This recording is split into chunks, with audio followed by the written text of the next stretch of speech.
Welcome to Turning Pages, a series of in-depth conversations with authors about their works. All right, well, The Communist Secret, the second in a trilogy of stories set in and around Leningrad. Suzanne Parry, the author, joins me on the program. Welcome to the show. Thanks so much, Michael. I'm really glad to be here. So I'll admit off the hop, I did not read Lost Souls of Leningrad. This book is the first one of yours that I've read, but I feel like that works. That like I can understand this book without necessarily having read the first book, but as I understand it, it's set kind of within the same family.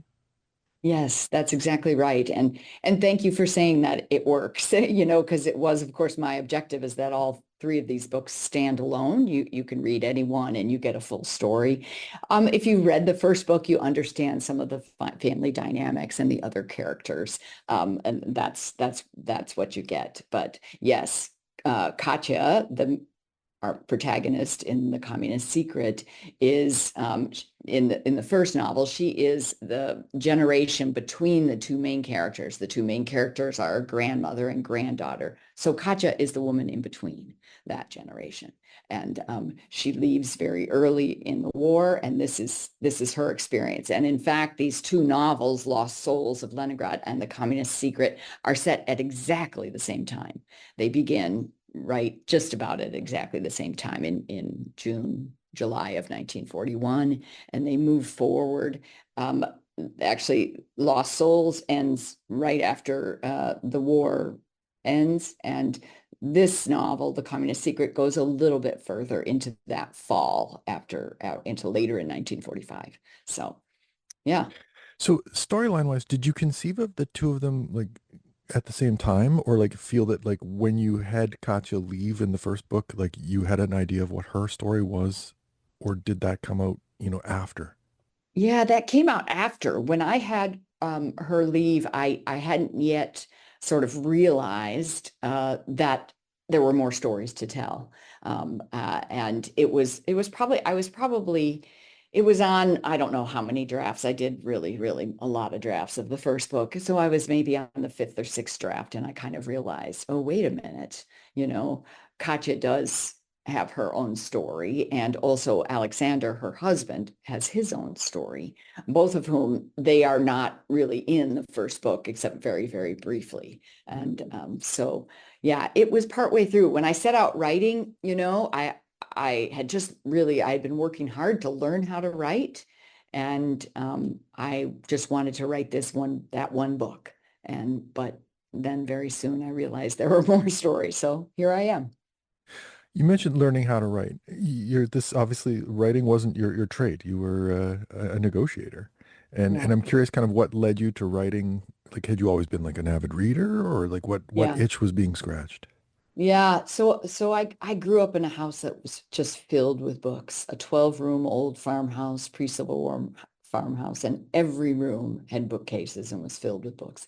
My mother was an avid reader, and my stepfather actually taught creative writing and English at the local community college. And so we talked about books all the time. I mean, we had the best dinner conversations. We would talk about books and what we liked and didn't like, and laugh and tease each other about our opinions. It was really, really terrific. And when I decided I wanted to write a book, one of the first things I did was tell my stepdad, who was still alive then, and I told him the whole plot. And he looked at me and he said, you could have picked an easier story to tell. And I kind of laughed, but he really encouraged me, and I think he encouraged me to believe that I could learn to write well enough, because I had never taken a course in creative writing. I had never taken a class. I did then, as I started to write the novel, take a lot of classes. And Portland, Oregon is a very creative place, and there's great options if you want to study writing. And so I did that, and I worked hard. And yeah, couple of years later, there I have a book. So that was Lost Souls of Leningrad that you talked to him Right, about. right. And so what was it about it that like, he felt like you were jumping into the deep end of the pool rather than, wading into the shallow end as a writer? Yeah, well, I think I did a couple of things that are difficult to do right out of the gate when you're just learning to writing. And that is, I had 4 point of view characters. Um, so that, it's all third person, but having that many point of view characters it takes a bit of work. And there were times late in the process where I would stumble upon, I would be reading the manuscript and find a scene where I'm going back and forth in perspective between different characters, which you really don't want to do because it's very confusing or at least annoying to the reader. So, that was a big thing. And yet I was determined I was going to have multiple points of view because of the topic. The topic really required that if I was going to be able to cover all the aspects of the war that was going on in Leningrad. So, yeah. Right. So So, that like interiority of these different perspectives, you having to build yes. that up. Yeah, yeah, that was really work, and very actually, that it was work to learn how to write that, and how to, really write from in a different character's head from chapter to chapter, which is essentially what I was doing. So, but in this book, in The Communist Secret, it's just a single perspective. It's just, well, there you've got the narrator, so the narrator's perspective, and sometimes Katya. Um, it gets close to her perspective. Yeah, I was going to ask you, like, was that like learning to kind of pull back or like pare back in some way? Um, it was a little bit. There were times when I started chapters, I desperately wanted to write in a new character's perspective. There are quite a few characters in the book, and there are several that are interesting and lovely. And I would start writing and I would end up writing in their perspective and I would have to restart. That happened several times in writing this book. Yeah.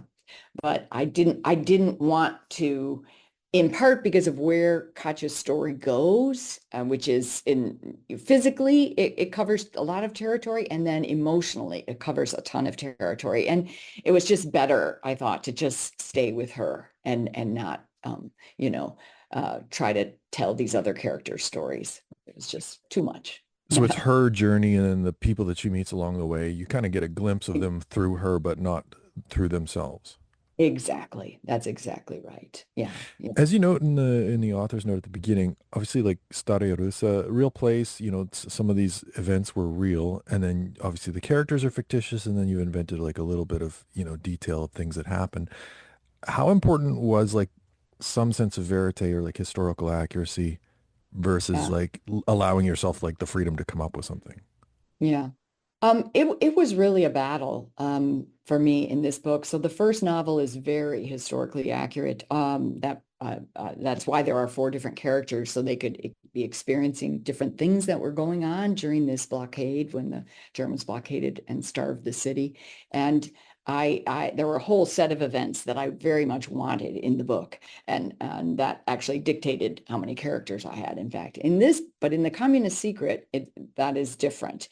And there were several what I would call events, although they aren't exactly an event, but periods of time. For example, the occupation of Staraya Russa. That was just a town I picked that I knew had been occupied, and I had been able to find a little bit of information about the occupation. But it fit because it fit in my story, because I didn't want it to be, I wasn't going to put Katya, 1,000 miles away from Leningrad. That just wouldn't have worked, right? So I had to find a town that was, fairly close, and that it actually was under occupation. And I started with the volunteer corps because it's a factual event that the Germans came through, past Pskov and to this town of Luga, where there were like 10,000 volunteers working, and they were all slaughtered. And there was no warning, no warning at all, nothing. And that tragedy in leadership also is part of what I wanted to, why I wanted to include that event, in the novel. So, yeah. Oh, um, Yeah, yeah. certainly the communist forces don't necessarily get like, a shine in this story any more than the Nazis do, right? Like that there's No. failures on both sides amongst leadership. Right. Yeah, very, very much so, very much so. And, this novel really allowed me to write a little more freely, I would say, than the first novel.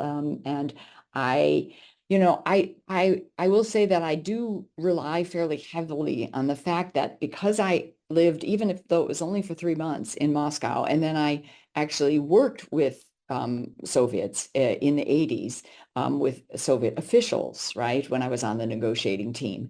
And that does give me some authenticity in my writing. And everything from like the rhythm of language to how Russians move, when do they, if ever, smile, what all of those things. And I think that is what I that gives this novel a feel that it is true, even though, yes, these big events are true. The Germans came through, but I don't know how they came through, or, if anyone escaped, or, I know none of that, right? I just made up the whole tale. Then she flees and ultimately ends up in this large town. Yeah. So there's a lot of license, I took a lot of license in this book, I will say that, but I still think it rings true. And that really was my goal. Yeah, there's a scene about two-thirds of the way through the book where there's, a mass burial after a Nazi reprisal where, Mhm. there's like a stoicism to the Mhm. community in response to this. And, maybe that's something that you're like borrowing some of those experiences with the Russians in terms of how they would Right. approach something like that. That's right. That's I, absolutely, I yeah. was going to ask you, like, is there any overlap between like skills you learned as an arms control negotiator and a writer, like building a narrative or like plotting ahead of time, like thinking about kind of what the mechanics of something are?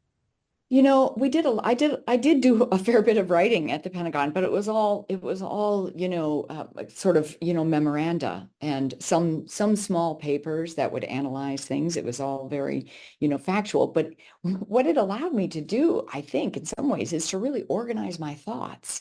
Um, and that has turned out to have been a really critical skill, because now in writing, it's really hard to be a writer if you can't organize your thoughts, if you end up all over the place. And I really can do that. And I feel like the work I did at the Pentagon, really helped me in that way. But there's little overlap, right? There's just very little. And I mean, really, I was writing memos about, certain aspects of the negotiation and what possible language could we use in the final document to get across what we wanted and that kind of thing.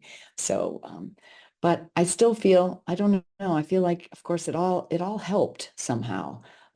Yeah. So was the communist secret heavily plotted out? Like, had you kind of figured out where Katya was at certain points or like her story beats?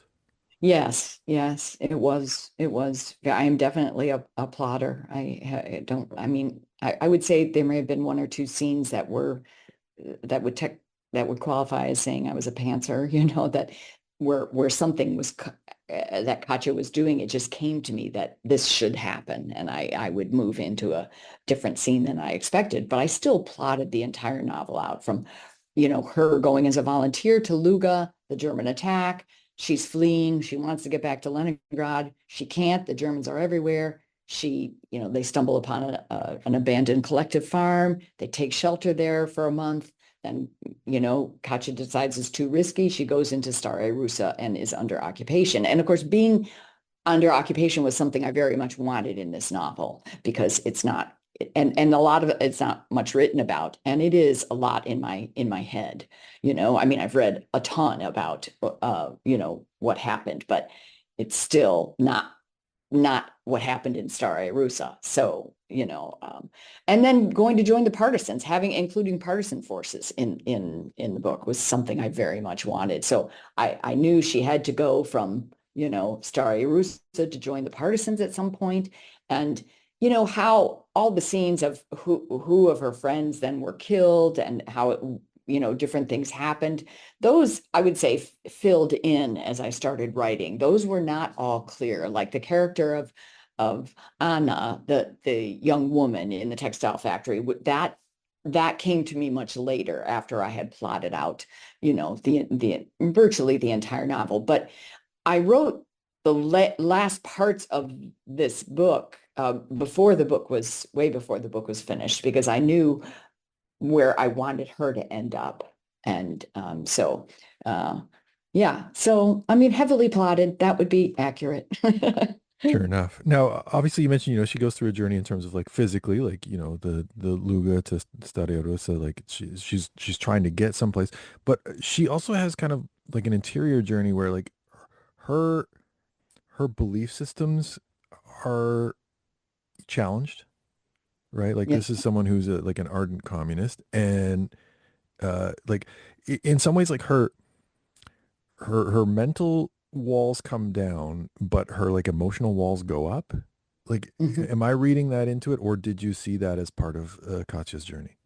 Oh yeah, no, this is was an important thing. In fact, that was the number one thing as I was going into this book. I realized that this was going to be a sort of a character study. This character was going to have a huge emotional journey besides the physical journey. And she starts out as, I mean, she's a very self-centered person, and definitely a loyalist. And through the course of the book, of course, you learn why she's so self-centered and why she's withdrawn from her family and these things. And I think that makes her such an interesting character. My characters in Lost Souls, they are the nicest people in the world. You would want to have them in your family or as your neighbors. And they're like that at the beginning, and they're like that at the end. And I did it on purpose because the blockade was such a gruesome event. Survival was, it was just so difficult that I wanted that goodness to sort of shine through all the misery. But it's much more realistic to write about a character like Katya, who is, bad and good, right? Who has all these kinds of traits. I mean, even to the end, she is, a bit undisciplined. She says what she thinks when she shouldn't, and, things like that. But she really does go on this journey of loyalty, as you alluded to. She sees all the evidence of, how her own government has failed the people, not just in the war, but in other times before the war. And she comes to a very, new perspective. And she also really comes to appreciate the people who are on the ground trying to resist the Germans. And be they citizens, average people in Stara Russa, or be they partisans, or be they, Red Army. And that leads her to the direction she goes late in the book. And yeah, so yeah, she's an interesting character. She really is, and was a lot of fun to write about. Um, yeah. Did it did it free you a little bit to like have someone who's a little more complicated than the two central characters in the first book, like to have complications? Is that Yeah. Yeah. It did. It did. It was, uh, well, the complications also allowed her at times to then to really to become a better person, right? I mean, the complications also, as early as, when she and Svet originally are fleeing the first Nazi attack, right? And those things allow her to I think become good. And she does a number of really good things as they're fleeing. And then in the farm, the way she sees the babushka there, and how they become attached to each other, right? Um, and really in the town, of course. I mean, there's all kinds of examples. It was, once I decided that she was going to evolve so much as a character, it was fun and easy actually to write that. It was really a lot of fun to find ways in which she would, learn to fight the Germans, to detest the Germans, to find ways to fight back, to maintain her own humanity in the course of that as well. Um, I mean, I don't want to give it away, but of course, that the scene that you're talking about in the cemetery, that whole event is really a seminal event for her because of how the responsibility she feels, right? And that leads her, she goes to the partisans, but she's never quite there, right? She's lost something. That event has, yeah, has really made war very difficult for her. And yeah. Yeah, I found it interesting. Like her journey. Like there's a selfishness to like her idealism sometimes that it's Mhm. it because it worked in a system where selfishness was like rewarded in some sense, and then over time she has to like account for the fact that like when she makes a selfish action or like individual choice, there are like group consequences. Right. That's right. Yeah, that's right. And and that she really comes to I mean she just comes to detest the war so much, right? That she really can't function anymore, and um, yeah, yeah, to me, she's just really a fascinating character and a complicated character and, more complicated probably than the average person, but that's because of what's happening to her at the time, right? Because of the war. But I really, really loved writing about her. And it was a challenge for me. It was something I wanted to do. I had written one novel and I'm like, okay, I mean, I'm someone who always wants to learn and grow. So I thought, I actually thought about writing it in first person. I wrote the first, I don't know, 50 pages in first person in an early draft.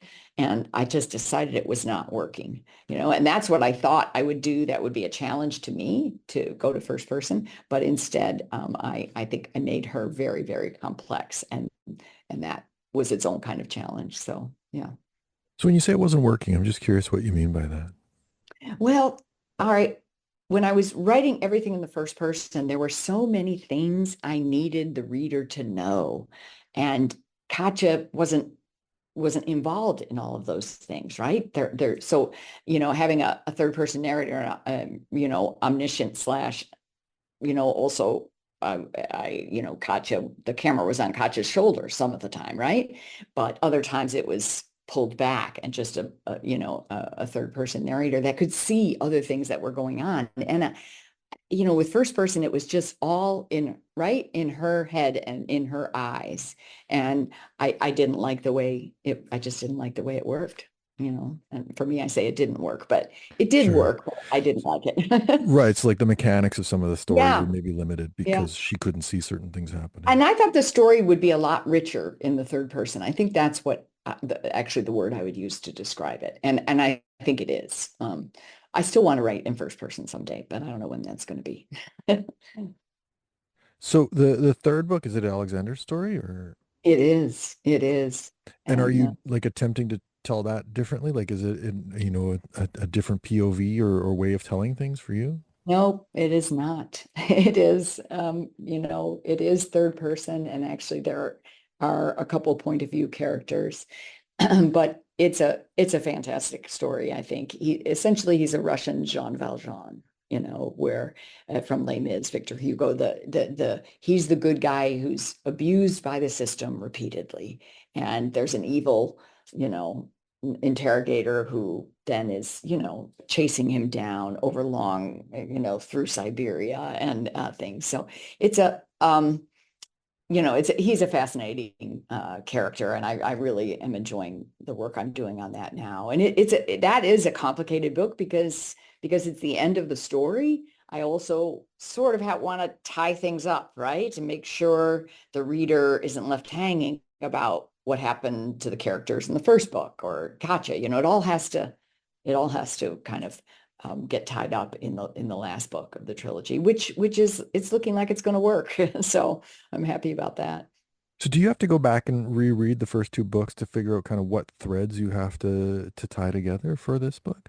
Yeah. So I actually make a lot of notes before I started writing this third novel. I made a lot of notes of these different aspects of the first books that I had to be sure, carried on. But I have already a couple of times, because I have gone back and read the books now, found errors in, timing and a few things that I've had to correct in the third book. And I think I'll probably have to do another read through of both the first two novels to make sure I get everything just right.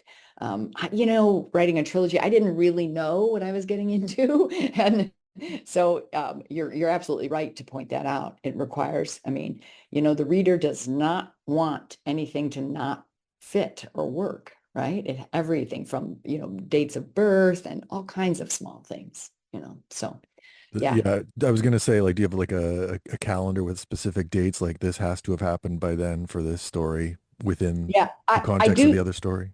Yeah, I don't have one for the entire book, like set out in a timeline, but I keep a notebook with that kind of stuff in it saying, this has to have happened by this date or, whatever. Yeah.